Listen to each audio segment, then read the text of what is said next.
Donald Trump के दौरे को लेकर वो चीन का दौरा करेंगे। शी जिनपिंग से उनकी मुलाकात होगी और इस मुलाकात के बाद वर्ल्ड ऑर्डर क्या बदलेगा, क्या कुछ चीज़ें वैश्विक स्तर पर बदलेंगी और इसके अलावा ईरान का जो युद्ध, ईरान और अमेरिका या मिडल ईस्ट में जो भी तनाव चल रहा है, इसको लेकर क्या बातचीत होगी, इसके साथ साथ भारत पर इसका क्या असर पड़ेगा, इन तमाम मुद्दों पर बातचीत करेंगे। हमारे साथ दो खास मेहमान इस वक्त जुड़ने जा रहे हैं।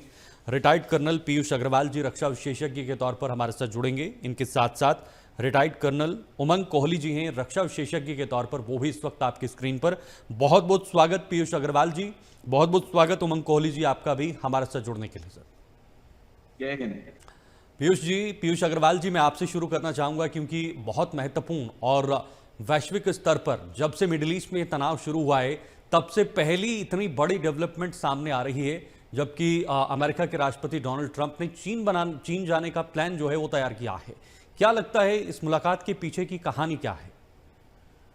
देखिए, सबसे पहले तो ये एक बहुत ही वेलकम स्टेप है कि जब दुनिया की दो महाशक्तियां यूएस और चाइना आपस में मिल रहे हैं, बातचीत का दौर आगे बढ़ा रहे हैं। एक्चुअली अगर इसमें वैसे बहुत बैकग्राउंड में ना जाते हुए सिर्फ एक चीज देखी जाए कि 2025 में दोनों देशों के बीच में क्रूज हुआ था और वो थोड़ा और एक्सटेंड हुआ और फिर नेगोशिएशंस हुए नहीं दोनों के बीच में, और दोनों देशों ने एक दूसरे के प्रति एक मोर्चा संभाला हुआ था टैरिफ को देखते हुए। बिल्कुल, दोनों इकोनॉमिक महाशक्तियां हैं। हाँ। अगर बात करें अमेरिका की तो वो नंबर 1, चाइना की वो नंबर 2, और दुनिया में इस वक्त जो युद्ध चल रहे हैं, मिडिल ईस्ट का युद्ध, वहां पर एक तरफ चाइना का सपोर्ट है और दूसरी तरफ अमेरिका का सपोर्ट नहीं। अमेरिका तो खुल के युद्ध का हिस्सा है। बिल्कुल सर। और इस युद्ध में मेन 3 चीजें जो इस जो विजिट है डोनाल्ड ट्रंप की, जो मई में अभी है, जो शी जिनपिंग जी से मिलेंगे, उसमें 3 चीजें जो मुख्य तौर पर है वो है एआई, दूसरी रेयर अर्थ और तीसरी टेक्नोलॉजी। बिल्कुल। और ये तीनों चीज इस वक्त दुनिया की सबसे इंपॉर्टेंट क्रिटिकल रिसोर्स है। और अगर इन दोनों के बीच में, इस क्रिटिकल रिसोर्स के बीच में बातचीत होकर कुछ मामला नहीं सुलझा तो ये दुनिया की इकोनॉमी के लिए बहुत अच्छा नहीं है। मैं ये जरूर मानता हूं कि दोनों देशों का नुकसान हुआ है। जो एक तरफा जो पहले डोनाल्ड ट्रंप ने 125% तक टैरिफ लगाए थे, बिल्कुल, उसका रेसिप्रोकेट किया गया चाइना द्वारा, लेकिन उसके बावजूद इन दोनों की, चाइना की खास तौर पे इकोनॉमी पे इतना डेंट नहीं पड़ा। अमेरिका को ज्यादा इसका नुकसान झेलना पड़ा और अमेरिका इस वक्त बहुत खराब फेज से गुजर रहा है, जिसमें कि युद्ध के अंदर उसका खर्चा हो रहा है। डोनाल्ड ट्रंप की अंदरूनी तौर पर अपने देश के अंदर उसको नवंबर में मिड टर्म पोल पे जाना है, और उसमें उसकी खुद पॉपुलैरिटी बहुत नीचे है। तो ये सब फैक्टर्स को देखते हुए शायद डोनाल्ड ट्रंप भी चाह रहे होंगे कि कहीं ना कहीं अमेरिकन इकोनॉमी को सपोर्ट मिले, चाइना के साथ एक बातचीत का रास्ता खुले और आगे चलकर एक नया ऑर्डर, युद्ध के बाद जो स्थिति पैदा होगी उसमें अमेरिका का रोल थोड़ा सा बेहतर हो, क्योंकि अमेरिका आज सबसे बड़ा जो फैक्टर है क्रेडिबिलिटी डेफिसिट, उससे गुजर रहा है दुनिया में, और खुद अपने देश में उसको एक बहुत क्रेडिबल डोनाल्ड ट्रंप खास तौर पर वो नहीं माने जाते। तो ये एक पॉजिटिव स्टेप है और इसको वेलकम करना चाहिए, और लेट्स होप कि कुछ ना कुछ अच्छा निकल के आए इस विजिट से। ठीक है, मैं आपके पास वापस लौटूंगा। उमंग कोहली जी, एक बहुत इंपॉर्टेंट बात अभी पीयूष जी ने कही कि एक वेलकमिंग स्टेप है, इसका स्वागत होना चाहिए। क्या आपको लगता है कि यहाँ से कोई निष्कर्ष निकलेगा? जो भी तनाव पिछले कुछ दिनों से हो रहा है, या अमेरिका इसमें पूरी तरीके से संलिप्त हो गया है? अमेरिका के सामने कोई विकल्प नहीं है, कैसे इस उलझन से बाहर निकला जाए? अमेरिका और चीन, दो बड़ी मुलाकातें या दो बड़ी महाशक्तियां, इनका मिलन, क्या किसी निष्कर्ष पर यह मामला पहुंचने वाला है? कुछ पॉजिटिव नजर आ रहा है? जब से ये युद्ध शुरू हुआ है तब से चीन एलिफेंट इन द रूम रहा है। वो नेगोशिएशन में शामिल नहीं था, लेकिन ना शामिल होते हुए भी उसकी छाया नेगोशिएशन के ऊपर हमेशा से थी। पहले भी जब पाकिस्तान में नेगोशिएशन हो रहा था वो चीन के इंसिस्टेंस के ऊपर ही हुआ। ईरान को पुश देने के लिए कि वो वार्ता के लिए मान जाए, चीन का अहम रोल था। ये जो डबल ब्लॉकेड यूनाइटेड स्टेट्स ने लगाई है, उसका सबसे ज्यादा असर चीन को ही पड़ा है ईरान के बाद। हाँ। बिकॉज मुख्यतः चीन ही है जो निर्यात करता है और आयात भी करता है तेल और दूसरी चीजें ईरान को। स्ट्रेटेजिक पार्टनर है चीन ईरान का। ये इस कॉन्टेक्स्ट के अंदर पूरी की पूरी मुलाकात देखी जानी चाहिए, जिसके अंदर एक डील साइन करवाने के लिए ट्रंप गुहार लगा रहे हैं चीन के साथ। हाँ। कि वो किस तरह की एक होलिस्टिक डील कर पाएंगे, ये देखना बाकी है अभी कि चीन किस तरह से ट्रंप को ट्रीट करता है। हालांकि वो अपने साथ 2 दर्जन और एक्सपर्ट्स लेके जा रहे हैं ट्रेड के।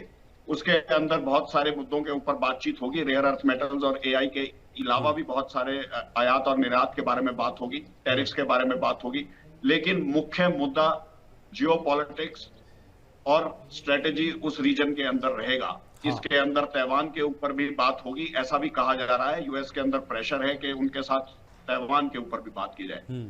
जैसे कि साथी कमेंटेटर ने कहा है, इस समय डोनाल्ड ट्रंप बहुत ही प्रेशर वाली सिचुएशन में है। वो इफेक्टिवली ताइवान को का कम्युनिकेट करना तो दूर की बात रही, वो किसी भी हालत में चाहते हैं कि ऑनरेबली एक डील ईरान के साथ साइन हो जाए और किसी भी तरह से वो उसको न्यूक्लियर वेपन बनाने से या एक्टिवेट करने से उसको रोक सके। इस मुद्दे के ऊपर मुख्यतः बात होगी और यही एक स्टिकिंग पॉइंट रहेगा। ये $1 मिलियन क्वेश्चन है कि इसके ऊपर डील हो पाएगी नहीं हो पाएगी। मेरा खुद का पर्सनल मानना यह है कि डेफिनेटली या तो चीन विजिट से 24 घंटे पहले या 24 या 48 घंटे के अंदर अंदर कुछ ना कुछ डील जरूर होगी। ठीक है सर, मैं आपके पास वापस लौटूंगा। आपका संपर्क शायद कटा है। पीयूष जी, मैं आपसे समझने की कोशिश करूंगा जिस तरह से, चूंकि चीन एक चतुर और चालाक देश है ऐसा माना जाता है और अमेरिका अपने हितों के लिए काम करता है। मीडिया रिपोर्ट से बताती हैं कि अमेरिका चीन के साथ जाकर ईरान को मनाने की बात करेगा ताकि ईरान मान जाए और जो स्ट्रेट ऑफ हॉर्मुज बंद है वो खुल जाए, वहां पर तेल की आवाजाही सुचारू रूप से चल पाए। इसके अलावा परमाणु, जो एक सबसे बड़ा मुद्दा इन दोनों देशों के बीच या तीनों देशों के बीच, इजराइल भी इसमें शामिल है, इनके बीच बना हुआ है। क्या आपको लगता है इतना आसानी से, क्योंकि चीन ईरान का सबसे बड़ा तेल खरीदार है, इतना आसानी से चीन इस मुलाकात में संलिप्त होगा, इन्वॉल्व होगा, एग्जिस्टेंस होगी?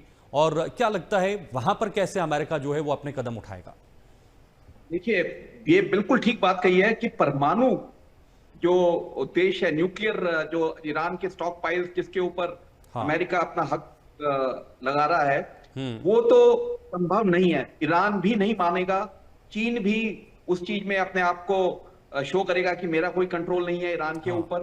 तो ये चीज तो किसी भी हालत में जहां तक है संभव नहीं हो पाएगी। तो यहाँ पर तो एक डेडलॉक वाली सिचुएशन पैदा होगी। लेकिन यहाँ पर सिचुएशन शायद अमेरिका के लिए बेहतर बने, वो है ताइवान को लेकर कि वो अमेरिका को चाइना ये कहेगा कि आप ताइवान में अपनी दखलंदाजी कम करो, क्योंकि वन चाइना जो चाइना की पॉलिसी रही है उसके मुताबिक वो ताइवान को अपने कंट्रोल में रखना चाहता है।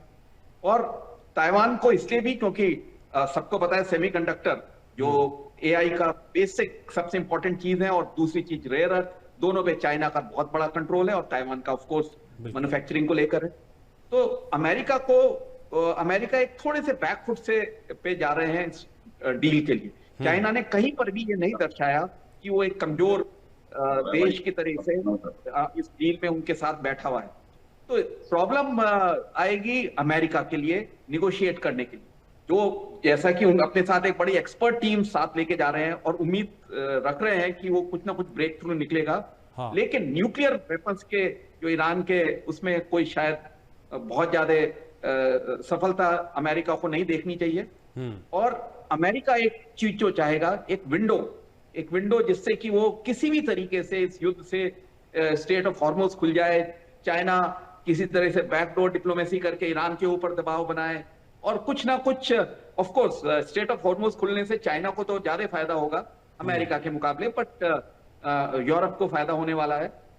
लेकिन वो America wants to come out इस पूरी सिचुएशन में एक विनर के तौर पर या एक अचीवर के तौर पर निकल के अपने दुनिया को दिखाना चाहता है कि ट्रंप ने कुछ ऐसा महान काम किया जिससे कि पूरा रीजन में एक स्टेबिलिटी आई और दुनिया को बड़े इकोनॉमिक डोल्ड्रम से इकोनॉमिक प्रॉब्लम से बाहर निकालने में अमेरिका ने एक बहुत रोल प्ले किया।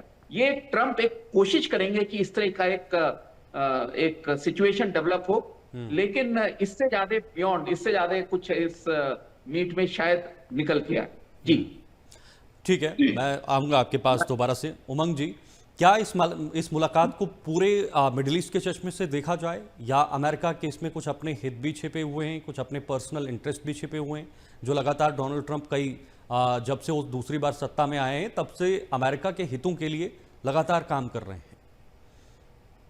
इस समय स्थिति इतनी गंभीर है और ऐसी बनी हुई है कि मिडल ईस्ट के अलावा और जो ब्लॉकेट्स हैं उनके अलावा बात करना बहुत ही मुश्किल रहेगा। कोई भी डील किसी भी तरह की अगर की भी जाती है तो वो पूरी वर्ल्ड इकोनॉमी के ऊपर इस टाइम एक संकट बना हुआ है। जो डबल ब्लॉकेड है, एक यूनाइटेड स्टेट्स ने लगा रखी है और एक ईरान ने लगा रखी है, स्टेट ऑफ हॉर्मुज को क्लोज कर रखा है, उसकी छाया तो हर एक कॉन्वर्सेशन के ऊपर होगी ही, चाहे वो चिप्स के बारे में बात हो, चाहे एआई के बारे में बात हो, चाहे वो ऑयल के बारे में बात हो, या और किसी तकनीक के बारे में बात हो।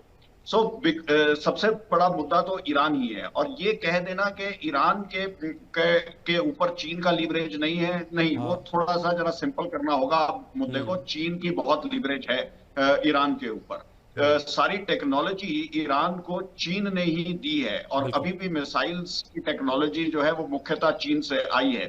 और सीज फायर होने के बाद भी ऐसा कहा जा रहा है कि बहुत सारा equipment, hardware as well as software, satellites के द्वारा जो है सिग्नल्स, टेक्नोलॉजी, जीपीएस, एवरीथिंग जो है वो चीन से प्रोवाइड किया जा रहा है। अगर चीन साथ नहीं देगा ईरान का तो ईरान बहुत देर तक टिक नहीं सकता, हॉर्मुज को भी क्लोज करके नहीं रख सकता। उसकी डिपेंडेंसी रशिया, रूस और चीन के ऊपर है। रूस और चीन बहुत नजदीकी हैं। रूस ये कह चुका है कि हम यूरेनियम लेने को तैयार हैं ईरान से, और हम जो है वो उसकी जो है वो IAEA के नैरेटिव्स के अकॉर्डिंगली उसको हम रखेंगे। सो अभी बेसिक मुद्दा ये है कि चीन को अमेरिका से क्या चाहिए, चीन अमेरिका से क्या मांगेगा कि वो बोल सके और प्रेशर डाल सके ईरान के ऊपर कि आप मान जाइए अमेरिका की कुछ बात। तो बेसिक मुद्दा यही है कि चीन को अमेरिका से अब क्या चाहिए। चीन को अमेरिका से चाहिए लो टैरिफ, चीन को अमेरिका से चाहिए sharing of technology with AI, चीन को अमेरिका से चाहिए हैवी निवेश उनके अंदर करें, और जो है वो उनको चाहिए कि वो ताइवान की तरफ जो है नजर ना करें। तो ये चीन मुख्य मुद्दे ये रख देगा अमेरिका के सामने कि ये जो है आप सारी की सारी पॉलिसीज हमारी मानिए, तो तब हम ईरान के ऊपर कुछ जो है वो प्रेशर बनाएंगे। और यूनाइटेड स्टेट्स वहां से बोलेगा कि हम तो ब्लॉकेड तभी हटाएंगे जब आप ईरान को जो है मनाएंगे इस चीज के लिए कि वो अपना न्यूक्लियर वेपन ना माने। तो मुख्यतः बातचीत इसी मुद्दों के ऊपर होगी टॉप मैन की। उसका क्या डील निकल के आएगी, नहीं निकल के आएगी, जैसे मैंने कहा मुझे ऐसा लगता है कि कुछ ना कुछ मसौदा पक्का निकल के आएगा, क्योंकि ट्रंप खाली हाथ नहीं जाना चाहेंगे, ना ही चाइना चाहेगा कि वो अपनी एडवांटेजियस पोजीशन को अभी जो है स्क्वेंटर अवे कर दे। पक्का कुछ ना कुछ निकालने की कोशिश करेंगे। इसी के ऊपर सारा का सारा मुद्दा अभी टिका हुआ है। ठीक है पीयूष जी, क्या लगता है, पाकिस्तान भी वहाँ से कुछ दावे कर रहा है। पाकिस्तान के एक मंत्री ने कहा है कि ट्रंप जो है वो 2 घंटे के पाकिस्तान की सरजमी पर उतरेंगे। हालांकि पाकिस्तान ने मिडिल ईस्ट में जब तनाव शुरू हुआ, उसके बाद सीज फायर जब हुआ, तो उसने काफ़ी कोशिश की मध्यस्थता करने की। अब ये पाकिस्तान का स्टेटमेंट, ये कहना कि भाई ट्रंप जो है वो पाकिस्तान में आएंगे, क्या लगता है इसके पीछे क्या? हालांकि अमेरिका की तरफ से इस बात पर कोई पुष्टि नहीं की गई है। इसको तो मैं एक बड़े सिंपल वर्ड में कहूंगा, मुंगेरी लाल के हसीन सपने। पाकिस्तान इस पूरे नैरेटिव में अपने आप को एक डील ब्रोकर और अपने आप को एक सीज फायर मध्यस्थता करने वाला देश, लेकिन हर स्टेज पर, सक्सेसिव स्टेजेस में पाकिस्तान की कमजोरियां, पाकिस्तान की परतें पूरी दुनिया के सामने नजर आई हैं। कि किस तरीके से वो इस डील में कोई खास ऐसा मेजर रोल प्ले नहीं कर पाए, और आज भी स्टेट ऑफ हॉर्मुज ब्लॉक। और पाकिस्तान चाहेगा कि अमेरिका थोड़ी देर या डोनाल्ड ट्रंप एक स्टॉप ओवर कर लें, तो वो उनका इंटरनल नैरेटिव बड़ा स्ट्रांग हो जाता है दिखाने के लिए कि हम कितना इस डोनाल्ड ट्रंप के ऊपर अपना कंट्रोल रखते हैं या अमेरिका के ऊपर कंट्रोल रखते हैं। तो एक इस तरह की एक इमेज उनके लिए, शायद अपने खुद के लोगों के लिए दिखाने के लिए, Asif Munir run government, I would say Asif Munir run government, because Asif Munir ही पूरे जो हैं कार्ड्स खेल रहे हैं। बिल्कुल। शहबाज शरीफ तो एक पपेट जैसा कि हमेशा पाकिस्तान में होता है, हाँ। वही है। तो इस तरीके से एक अमेरिका का एक, अगर डोनाल्ड ट्रंप अगर स्टॉप ओवर करते हैं तो उनके इंटरनल पॉलिटिक्स के लिए अच्छा होगा।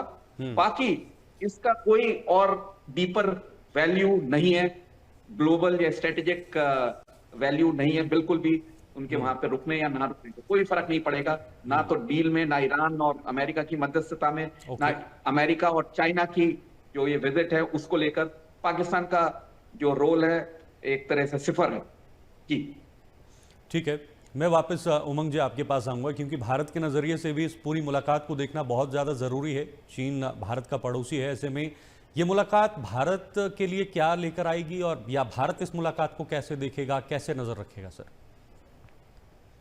मैं एक बात पाकिस्तान के बारे में कहना चाहता हूं। पाकिस्तान की ये फितरत रही है कि they have always hunted with the hound and ran with the hare. वो हमेशा जो है वो हंटर के साथ यहाँ हाउंड के साथ भी शिकार करते हैं, और हेयर के साथ यानी कि हिरन के साथ भागने की भी कोशिश करते हैं। दोनों तरफ रहते हैं। चाहे वो तालिबान हो, जब अफगानिस्तान में थी उस समय वो यूएस के साथ भी थे और तालिबान के साथ भी थे, उनको भी हथियार प्रोवाइड कर रहे थे, इधर से भी हथियार ले रहे थे। चाहे वो अभी ईरान का मामला हो और यूनाइटेड स्टेट्स का मामला हो, वो ईरान के साथ भी खड़े नजर आना चाहते हैं और साथ ही यूनाइटेड स्टेट्स के साथ भी खड़े रहना नजर आते हैं। चाहे वो चीन का मुद्दा हो और यूएसए का मुद्दा हो, वो चीन के साथ भी खड़े हैं और वो यूनाइटेड स्टेट्स के साथ भी खड़े हैं। एक ऐसी कंट्री है जिसकी खुद की कोई इंडिविजुअलिटी नहीं है, कोई आइडियोलॉजी नहीं है, कुछ भी नहीं है, लेकिन वो जो है दोनों तरफ से अपॉर्चुनिस्ट होने का जो है वो मौका नहीं खोना चाहता, कभी भी अपना उल्लू सीधा करना चाहता है। तो ये तो है पाकिस्तान की बात। अब रही चीन की बात। चीन के साथ जो मुलाकात होती है, चीन भी एक हमारा एडवर्सरी ही है। खुले तौर पे अगर उसको दुश्मन ना भी कहें तो एडवर्सरी तो है ही, और उन्होंने खुद एक्सेप्ट भी किया है कि वो पाकिस्तान को खुले तौर पर ऑपरेशन सिंदूर के दौरान मदद करते रहे।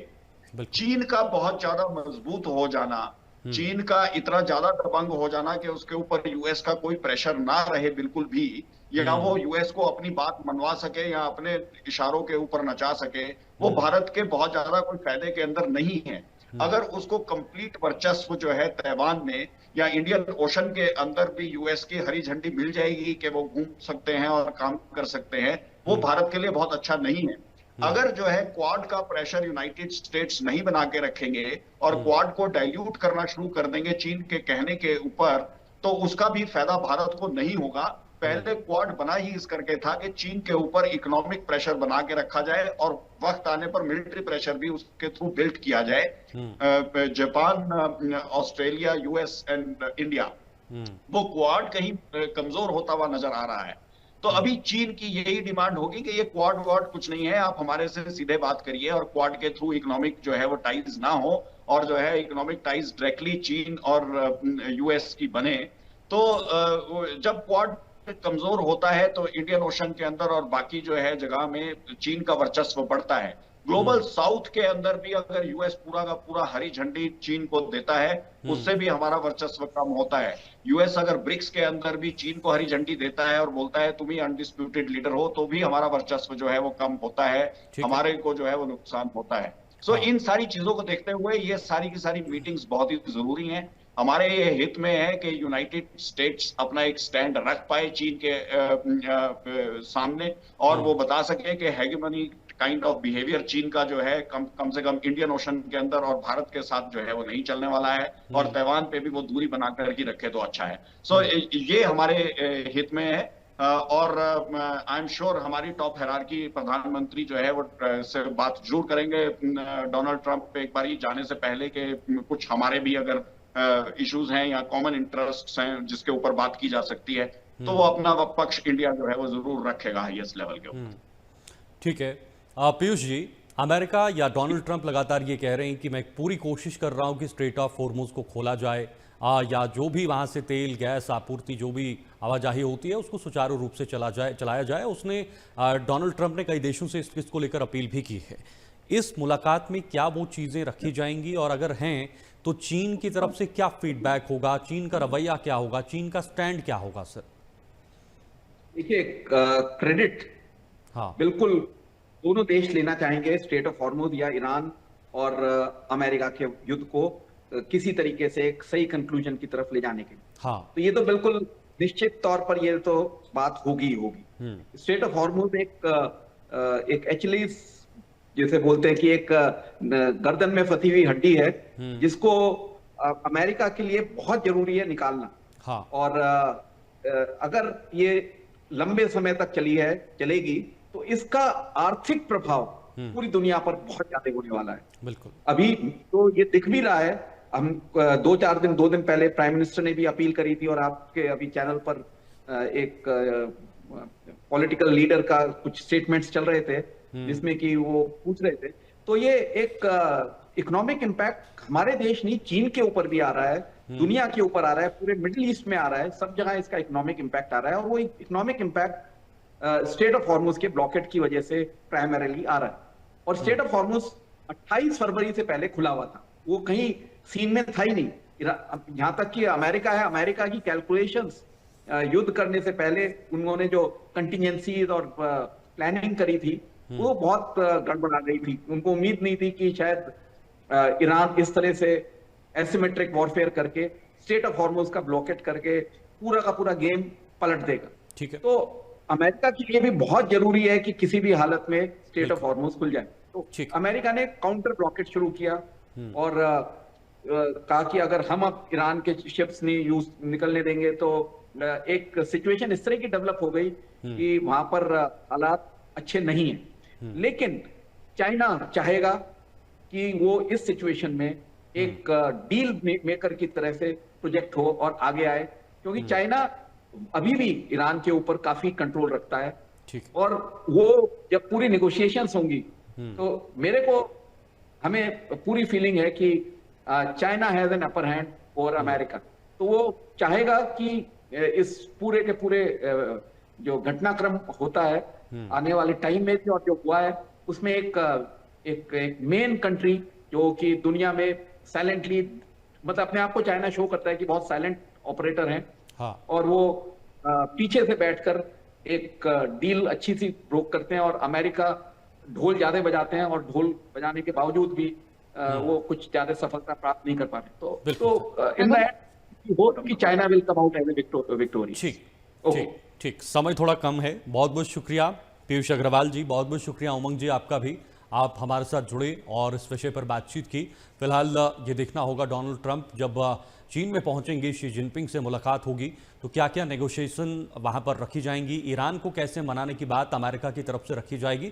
और सबसे बड़ी बात, चूंकि चीन ईरान के काफ़ी करीबी है और पर्दे के पीछे ये भी कहा जा रहा है कि कई सहायताएं, इसके अलावा तकनीकी जो सहयोग है वो भी चीन की तरफ से दिया जा रहा है। ये तमाम इश्यूज़ हैं जो अमेरिका की तरफ से रखे जा सकते हैं। लेकिन ये सबसे बड़ी बात और ये सबसे बड़ा सवाल कि क्या चीन इस पर बात करेगा, चीन इस पर चर्चा को आगे बढ़ाएगा या कोई जवाब देगा, ये सबसे बड़ा सवाल। इसके लिए इंतजार करना होगा।